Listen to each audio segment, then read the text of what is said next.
तर बघा, लाडकी बहीण योजनाची पुन्हा एक नवीन बातमी समोर आलेली आहे। लाडकी बहिणींचे बजेट घटले, 2100 रुपये सोडाच, पण गेल्या वेळच्या तुलनेत 10,000 कोटींचा निधी कमी झालेला आहे। तर लाडकी बहीण योजनेच्या यंदाच्या अर्थसंकल्पात करण्यात आलेली तरतूद लक्षात घेता लाभार्थ्यांच्या संख्येत मोठी घट करण्यात येण्याची शक्यता आहे। तर बघूया आपण काय न्यूज इथे समोर आलेली आहे। राज्याचा अर्थसंकल्प सादर झाला, पण लाडक्या बहिणींना ज्याची उत्सुकता होती ती घोषणा मात्र झालीच नाही। लाडक्या बहिणींना 2100 रुपये खात्यात जमा होण्यासाठी अजून काही काळ वाट पाहावा लागणार आहे।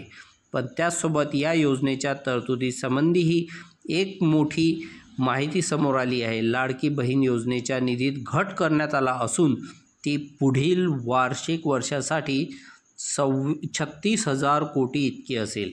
गेल्या वर्षी केवळ 9 महिन्यासाठी तब्बल 46,000 कोटी रुपयांची तरतूद करण्यात आली होती। तर लाडकी बहीण योजनेच्या निकषाची कडक अंमलबजावणी सुरू झाल्याने त्याच्या लाभार्थ्यांच्या संख्येत मोठी घट होण्याची शक्यता वर्तवण्यात येत आहे। त्यामुळे या योजनेच्या निधीतही कपात करण्यात आल्याची चर्चा आहे। गेल्या वर्षी फक्त 9 महिन्यासाठी या योजनेसाठी 46,000 कोटीची तरतूद करण्यात आली होती। आता त्यामध्ये 10,000 रुपयांची घट झाली आहे। पुढील आर्थिक वर्षासाठी आता 36,000 कोटी रुपयांची तरतूद केल्याची घोषणा अर्थमंत्री अजित पवार यांनी केली। 2 कोटी महिलांना मिळणार लाभ। सध्याची तरतूद लक्षात घेता लाडक्या बहिणींना देण्यात येणारे 1,500 रुपयांचा हिशोब करता यावर्षी 2 कोटी महिलांनाच याचा लाभ मिळू शकणार आहे। त्यामुळे आता योजनेचे लाभार्थी संख्या अजूनही घटण्याची शक्यता आहे।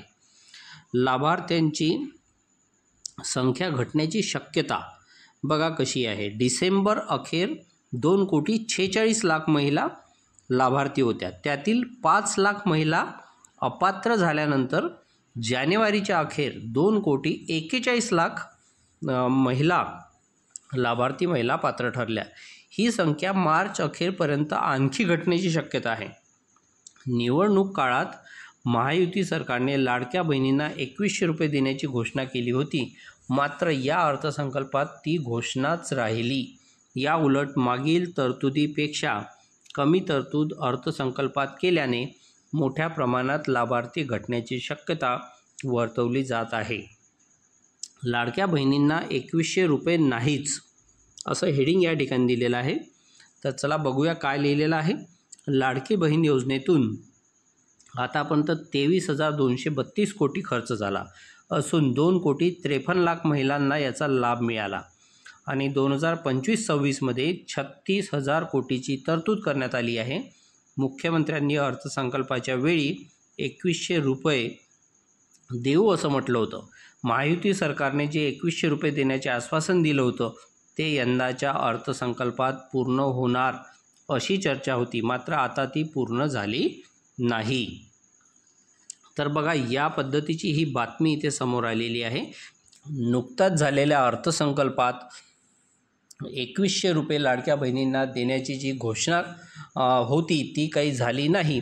त्यामुळे या मार्च महिन्यामध्ये महिलांना, लाडक्या बहिणी लाभार्थ्यांना 2100 रुपये मिळेल असं वाटत नाही। त्यामुळे पुढील एप्रिल महिन्यामध्ये काय घोषणा होते ते आपण बघूया। तर असेच नवीन माहिती आपण आपल्या या चॅनलवर देत असतो। तर या चॅनलला लाईक करा, शेअर करा, इतर लोकांनासुद्धा माहिती कळली पाहिजे आणि सबस्क्राईब करायला विसरू नका। धन्यवाद।